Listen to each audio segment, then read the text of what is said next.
안녕하세요. 사랑하는 성도님, 승리의 주님이 우리와 함께 하십니다. 우리와 함께 하시는 주님을 찬양합니다. 기도합시다. 주님, 놀라우신 은혜와 사랑에 감사를 드립니다. 오늘도 주님의 말씀 앞에서 하루를 주님께 맡기고 의지합니다. 저희들의 삶이 언제나 주님께 초점이 맞춰져 있고 언제나 주님의 말씀에 귀를 기울이며 하나님의 음성에 순종하고 따르는 참되고 거룩한 믿음의 삶 되게 하여 주시옵소서. 오늘도 주님의 말씀을 읽고 묵상하고 또 들을 때 우리의 마음을 새롭게 하여 주시고 언제나 말씀으로 충만하고 새로워지는 그리고 언제나 진리와 기쁨의 승리의 길을 향해 나아가는 우리 모두가 되게 하여 주시옵소서. 예수님 이름으로 기도합니다. 아멘. 네, 오늘 말씀은 사무엘하 10장입니다. 사무엘하 10장 전체인데요. 1절부터 19절까지입니다. 네, 좀 긴 본문인데 네, 우리 집중해서 보겠습니다. 그 후에 암몬 자손의 왕이 죽고 그의 아들 한운이 대신하여 왕이 되니 다윗이 이르되 내가 나하스의 아들 한운에게 은총을 베풀되 그의 아버지가 내게 은총을 베푼 것 같이 하리라 하고 다윗이 그의 신하들을 보내 그의 아버지를 조상하라 하니라. 다윗의 신하들이 암몬 자손의 땅에 이르매 암몬 자손의 관리들이 그들의 주 한운에게 말하되 왕은 다윗이 조객을 당신에게 보낸 것이 왕의 아버지를 공경함인 줄로 여기시나이까. 다윗이 그의 신하들을 당신에게 보내 이 성을 엿보고 탐지하여 함락시키고자 함이 아니니까 하니 이에 한운이 다윗의 신하들을 잡아 그들의 수염 절반을 깎고 그들의 의복의 중동 볼기까지 자르고 돌려보내매 사람들이 이 일을 다윗에게 알리니라. 그 사람들이 크게 부끄러워함으로 왕이 그들을 맞으러 보내 이르기를 너희는 수염이 자라기까지 여리고에 머물다가 돌아오라 하니라. 암몬 자손들이 자기들이 다윗에게 미움이 된 줄 알고 암몬 자손들이 사람을 보내 벳르홉 사람 아람 사람과 소바 아람 사람의 보병 2만 명과 마아가 왕과 그의 사람 1000명과 돕 사람 12,000명을 고용한지라. 다윗이 듣고 요압과 용사의 온 무리를 보내매 암몬 자손은 나와서 성문 어귀에 진을 쳤고 소바와 르홉 아람 사람과 돕과 마아가 사람들은 따로 들에 있더라. 요압이 자기와 맞서 앞뒤에 친 적진을 보고 이스라엘의 선발한 자 중에서 또 엄선하여 아람 사람과 싸우려고 진치고 그 백성의 남은 자를 그 아우 아비새의 수하에 맡겨 암몬 자손과 싸우게 하려고 진치게 하고 이르되 만일 아람 사람이 나보다 강하면 네가 나를 돕고 만일 암몬 사람이 너보다 강하면 내가 가서 너를 도우리라. 너는 담대하라. 우리가 우리 백성과 우리 하나님의 성읍들을 위하여 담대히 하자.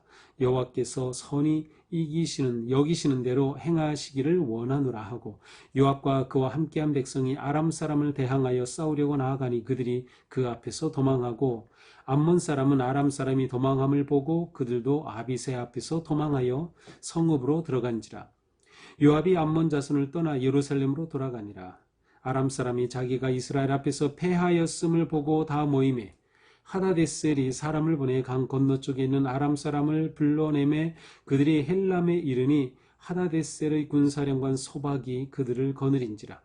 어떤 사람이 다윗에게 알림해 그가 온 이스라엘을 모으고 요단을 건너 헬람에 이르매 아람 사람들이 다윗을 향하여 진을 치고 더불어 싸우다니 아람 사람이 이스라엘 앞에서 도망한지라. 다윗이 아람 병거 700대와 마병 4만 명을 죽이고 또 그 군사령관 소박을 치매 거기서 죽으니라. 하다데셀에게 속한 왕들이 자기가 이스라엘 앞에서 패함을 보고 이스라엘과 화친하고 섬기니 그러므로 아람 사람들이 두려워하여 다시는 암몬 자손을 돕지 아니하니라. 아멘. 자, 오늘 우리가 10장을 보는데요. 우리 8장과 9장은 이제 8장은 다윗이 계속해서 주변의 나라들을 싸워 정복한 이야기입니다. 그래서 어디로 가든지 다 이기는 그러한 승리의 내용들이 8장에 있고요. 그래서 8장 14절에 보면 다윗이 어디로 가든지 여호와께서 이기게 하셨다. 자, 19장에 와서는 이제 다윗의 아주 따뜻한 마음을 우리에게 보여줍니다.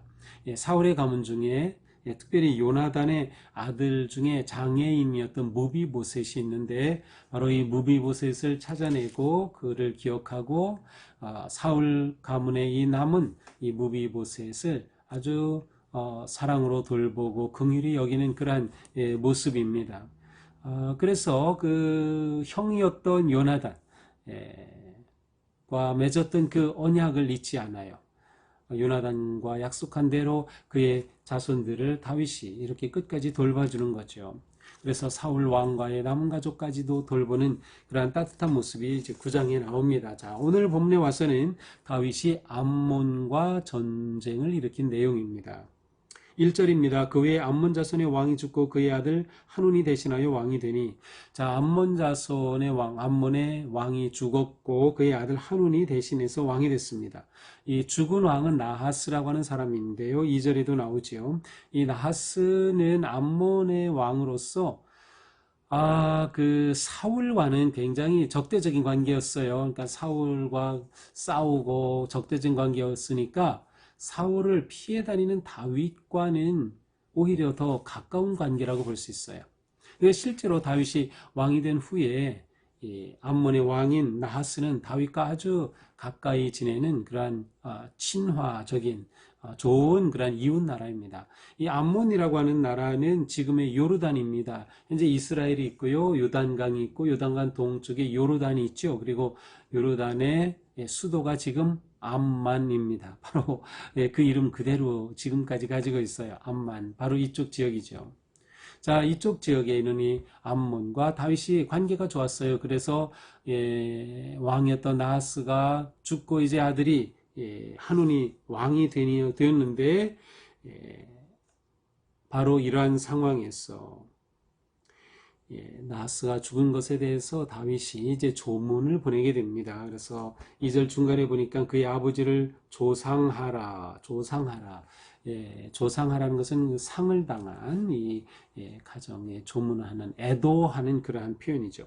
그래서 다윗이 이제 신하들을 애도하기 위해 바로 이 암몬으로 보내게 됩니다. 자, 그런데 암몬의 관리들이 이 새로 세워진 아들인 왕 한운에게 이렇게 말합니다. 다윗이 이 조문객을 보낸 것은 정말로 우리를 조문하려는 게 아니고 우리를 정탐하려고 하는 것입니다. 그래서 이 성을 엿보고 우리를 함락시키고자 하는 것입니다. 잘못된 조언이죠. 그러나 한우는 이 잘못된 조언을 그대로 믿습니다. 그리고 다윗이 보낸 신하들에게 수치와 모욕을 줍니다. 수염을 절반을 깎아버리고요, 뒤에 옷을 툭 잘라가지고 엉덩이가 다 보이게 그렇게 부끄럽게 수치를 줍니다. 자, 이러한 사실이 다윗에게 알려지죠. 다윗은 이것을 즉시 선전포고로 받아들입니다. 그렇죠. 다윗의 이 호의에 대해서 한운이 오히려 적반하장으로 이처럼 모욕을 주는 행동을 하니까 이것은 다윗에 대한 공격과도 같은 것입니다. 다윗은 이제 이렇게 신하들이 부끄러운 모습으로 돌아올 때 그들에게 이제 기별하기를 여리고에 머물러라. 그러면서 너희 수염이 다 자랄 때까지 머물렀다 와라. 라고 말하죠. 이 당시에 남자가 수염을 깎였다. 그것은 아주 큰 수치였고요. 수염을 기르는 것 자체가 아주 거룩한 구별된 그러한 모습이었어요. 그래서 그렇게 수염이 자랄 때까지 있어라고 기별을 합니다. 자, 암몬 사람들도 이제 알게 되었어요. 야, 다윗이 진짜 조문하러 보냈는데 우리가 잘못 알고 이렇게 수치를 주었으니 큰일 났다. 전쟁이 일어나는 거죠.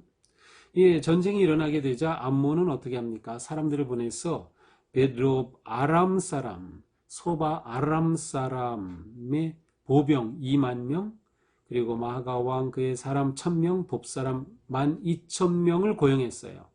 전부 33,000명이죠. 전부 33,000명의 군대를 고용했습니다. 이것은 아주 강력한 다른 나라의 군대를 돈 주고 사온 겁니다. 그러니까 이 군인들에게 돈을 지불하는 이 당시로서는 아주 중요한 외화벌이가 되는 거죠. 러시아와 우크라이나의 전쟁이 일어났을 때도 용병들이 러시아는 아예 용병들을 여러 나라로부터 모집하기도 했고요. 또 우크라이나도 그렇습니다. 우크라이나는 돈을 주지는 않았지만 용병을 받아들이겠다라고 이렇게 해서 정말 전 세계에서 용병들이 우크라이나에 가서 싸우기도 했던 거 봤죠. 근데 이 당시에 이 옛날에 역시 군인을 이렇게 고용하였던 것이죠. 자, 이렇게 이제 전쟁이 일어나게 되었습니다. 자, 이스라엘에서는 누가 나갑니까? 군 사령관인 요압과 또 그의 동생인 아비새가 이제 장관으로 출전하면서 이스라엘의 군대를 이끌고 갑니다. 이때 구절에 보니까 이스라엘의 선발한 자 중에서 엄선하여 그래서 정예 부대를 이끌고 갑니다. 자, 그런데 지금 상황이 어떻게 됩니까? 9절에 보니까 요압이 자기와 맞서 앞뒤에 친 적진을 보고, 자, 이스라엘 군대가 있는데 이스라엘 군대 앞에 적군이 있고 뒤에 적군이 있습니다. 어떻게 보면 샌드위치가 된 거예요. 이스라엘 군인을 사이에 두고 바로 이 암몬 군대와 암몬이 고용한 아람 군대가 있어요. 그 중간에 끼었습니다. 근데 이것은 포위된 것이 아니고요. 이것은 하나의 전략으로 보입니다. 어떤 전략입니까? 요압과 아비새가 이스라엘의 정예병을 이끌고 그들 사이를 막아놓은 겁니다. 둘이 합치지 못하도록 딱 갈라섰습니다. 의도적인 것이죠. 왜냐하면 그 이후에 이제 요압이 아비새와 함께 펼치는 전술의 그런 것이 보이고 있기 때문이에요. 자, 10절 이하에 보니까 우리가 둘로 나누자. 그래서 반은 내가 이끌고 동생 아비새 네가 반을 이끌어라. 자, 내가 이끈 군대가 만약 불리해지면 내가 와서 돕고, 내가 싸울 때 내가 불리해지면 내가 가서 돕겠다. 이런 전략입니다. 둘로 나눠서. 그런데 만약 둘 다 지면 어떡합니까? 아니요. 둘 다 진리가 없다고 판단한 겁니다. 요압은 이 전력을 볼 때 우리가 이긴다. 둘 다 질 수는 없다. 한쪽은 반드시 이긴다. 그렇다면 이기는 쪽이 지는 쪽에 가서 도와주면 된다라고 하는 전략이었습니다. 그래서 11절에 보니까 아람이 나보다 강하면 네가 나를 돕고 암몬이 너보다 강하면 내가 너를 도우리라. 자, 그런데 지금 어떤 상황인가 하면 암몬 사람들은 자기들의 성이 있고 그 성 바깥에 나와 진을 치고 있는 상황이고요. 고용된 용병인 아람 사람들은 들판에 진을 치고 있어요. 그래서 성이 있고 들판이 있고 그 중간에 이스라엘 군사가 껴 있습니다. 자, 여기에서 요압 군대는 아람 사람들, 들에 있는 아람 사람과 싸우게 되고요. 그 동생 아비새는 바로 성 앞에 있는 암몬과 싸우게 됩니다. 네, 그림이 그려지죠? 이렇게 해서 양쪽으로 나뉘어서 싸우게 되죠. 자, 12절 그때 요압이 크게 외칩니다. 담대하라 우리가 우리 백성과 우리 하나님의 성읍들을 위하여 담대하자. 물론 이것은 이제 요압이 아비새에게 한 것처럼 보이지만 일종의 전쟁의 어떤 큰 함성이기도 합니다. 우리 백성과 우리 하나님을 위하여 라고 하면서 이 전쟁은 하나님의 전쟁임을 선포하며 전쟁이 시작됩니다. 이렇게 요압과 그의 함께한 백성이 아람 사람을 대하여 이제 들판을 향해서 나아가죠. 그러자 이 아람 사람들이 다 도망갑니다. 싸워보지도 못하고 그냥 도망해버립니다. 성 앞에 나와 있는 아몬 사람들 보니까 아니 저 뒤에 요압이 이끄는 이스라엘 군대가 그 용병 돈을 주고 고용한 용병과 싸우는데 보니까 다 도망가고 있어요. 야 이거 안 되겠다 싶은 거죠. 결국 암몬 사람들은 성 앞에서 싸우려겠다가 성 안으로 들어가 버리고 말았습니다. 자, 이렇게 전쟁이 너무나도 싱겁게 끝났어요. 이렇게 되자 요압은 예루살렘으로 돌아오게 되죠. 자, 그런데 이렇게 아람 사람들이 도망간 후에 그것으로 끝났으면 괜찮은데 15절에 보니까 이스라엘에 패하였음을 보고 그들이 다시 모였습니다.